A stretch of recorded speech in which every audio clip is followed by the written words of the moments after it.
When the world was still peaceful, suddenly one day the sky split apart and monsters spilled out and humans were given a final choice. The horror and despair of that day were unforgettable. The players who entered the labyrinth after making their choice in difficulty could only return to Earth after clearing the labyrinth. Back to the Earth on the verge of ruin due to being overwhelmed by monsters in the destroyed world, our story begins with our protagonist who was annoyed while walking, noticing that the monsters were looking at him. He stopped walking and turned back, wondering why that individual was making things so annoying by fleeing all the way there. Then he found the person named being surrounded by the monsters, but he thought anything had already offed himself and asked sarcastically if that wasn't a spectacle. The monsters numbered 435, 221, and 222 heard him and glared at him with hostility. He sighed and asked mockingly if you really couldn't do anything about that shitty naming sense. The monsters growled and immediately jumped toward him with ferocity. The monsters launched an attack on him, so he activated his addition and multiplication with confidence. Then he swung his sword toward them and cut off the monsters' heads in one strike with ease. Later he knocked on the gate and a hard mode player named Jim Young-jun opened the gate for him and greeted him warmly. He told GM that he was about to die of annoyance and asked impatiently if he couldn't send someone else to do something like it, but GM responded that he already knew that no one but him could do it with admiration. Then GM looked around while asking him curiously about the punk who ran away. He replied that Anyang was dead and his body was already eaten up by monsters, making GM shocked because Annie Yang was a hard mode player. He explained that there were 3 A-rank monsters happily sharing Anyang's body with disgust. GM understood, knowing that hard mode players are strong, but 1 A-rank monster can match a hard mode player, and if there were 3 of them nearby, it was dangerous, so they needed to handle it quickly with urgency. Then he asked him casually about the location of those 3 monsters. He replied that he killed them all, and he was hungry, so they should go to the cafeteria with nonchalance. But GM told him to tell him honestly if he was actually not an easy mode player with suspicion. Our protagonist is an easy mode player, Kang TaeSan. He asked GM what he was saying and explained that there were tons of people who had broken through the labyrinth with him, so he could ask them with irritation. But GM reminded him that the easy mode players beside him were all dead, and the ones who popped up occasionally died within 2 days with pity. GM asked him how an easy mode player survives there and told him that even normal mode players are in an iffy situation, so he was the weird one with bewilderment. GM also asked him how he was so strong when he himself was a hard mode player, but he couldn't even compare to him with envy. He was silent for a moment and replied that it was because they cleared it too haphazardly, making GM laugh and told him that there he goes again with his excuses with amusement. In the cafeteria he was pissed when he saw that their food was potatoes again and asked irritably if they couldn't distribute something other than sweet potatoes or corn. GM replied apologetically that they couldn't do anything about potatoes being the most cost-efficient, and even with simple cultivation there was a limit to how much they could distribute. Then GM asked him curiously if he hadn't learned the simple cultivation skill, and he replied sarcastically by asking if an easy mode player like him would learn something like it.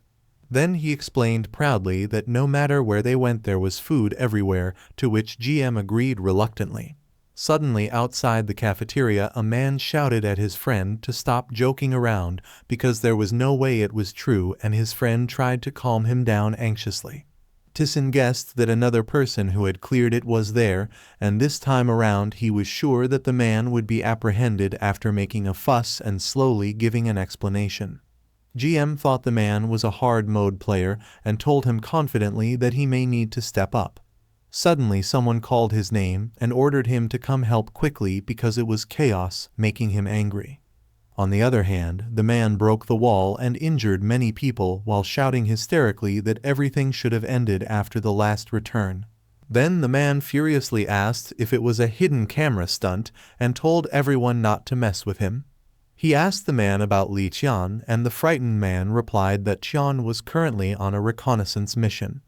The old man told the man that he was on Earth and while he was stuck in the labyrinth, the world had changed drastically, so he should calm down and listen to what he was saying. But the man punched the old man while telling him not to mess with him.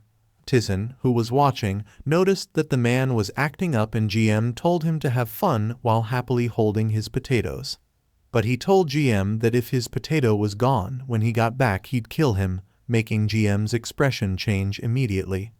TaeSan told the man that unfortunately he was indeed on Earth and mankind was currently on the brink of extinction, but the man told him not to mess with him, making him ask the man if it was his catchphrase. The man shouted at him to stop lying and that there was no way he was on Earth. Then he furiously asked him if he knew how many players there were and how they couldn't stop a few mere monsters, making him realize that there the man goes again. Most players who returned to Earth from the labyrinth went crazy because they couldn't accept the reality of the situation. He knew that it happened quite often, and it was not something easy to accept, so there was only one method left. He told the man that he guessed he had to beat the shit out of him to get him to accept reality. Then he asked for his name and made a battle request. The man replied that his name was Lee Chang-chun and asked who he was. He spoke his name, making Chang-chun remember that he was the bastard who spammed the community board despite being a mere easy mode player. And he told TaeSan that he was laughable because he was an easy mode player but dared to face a hard mode player. Chang-chun teasingly asked him if he knew that the difference in strength between players of different difficulties was like heaven and hell, but he just told Chang to shut up and fight him. And if he won he'd show him the real world that he wanted to see so badly while pointing at the sky, making Chang-chun angry. Chang-chun pulled his sword out while shouting at TaeSan not to regret it and that he wouldn't care if he died after getting hit. Then Chang-chun activated his augmentation, focus, and power strike. The people saw it and realized that Chang-chun was strong.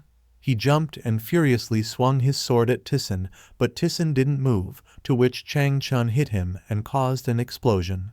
Suddenly, the system announced that Kang TaeSan had completed the nullification of the first strike, and he received 0 damage from Chang-chun's attack, making him surprised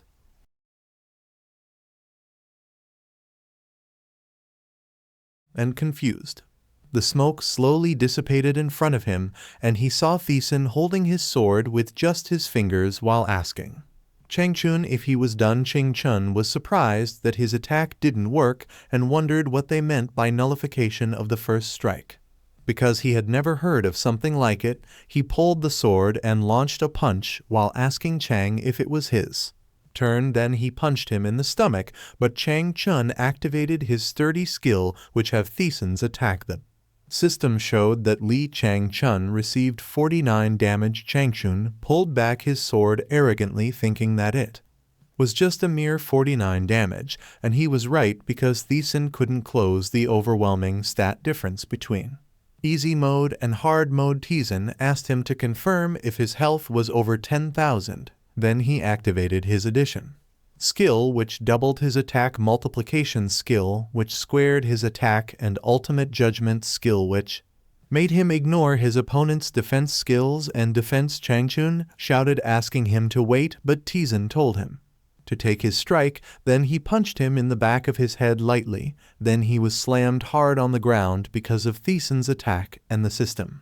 showed that he received 9,604 damage. TaeSan asked him if he finally understood that he was actually on Earth.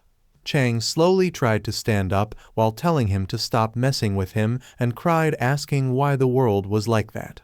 And if things were going to become like that, it would have been better if he didn't clear the labyrinth. But TaeSan replied asking what else they could do and told Chang that they had to try and save their current world. After that, GM called him and praised him for his good work. He asked him if he saw it, and GM replied, "Of course, because I had to see you fight." GM also told him that he was incredible because he took down a hard mode player with one blow. He caught his potato while asking GM what was so special about beating a weakling like that, but GM told him that Chang-chun was not weak and he was just too strong. He bit his potato irritably, saying that it was cold now, and that was the reason why.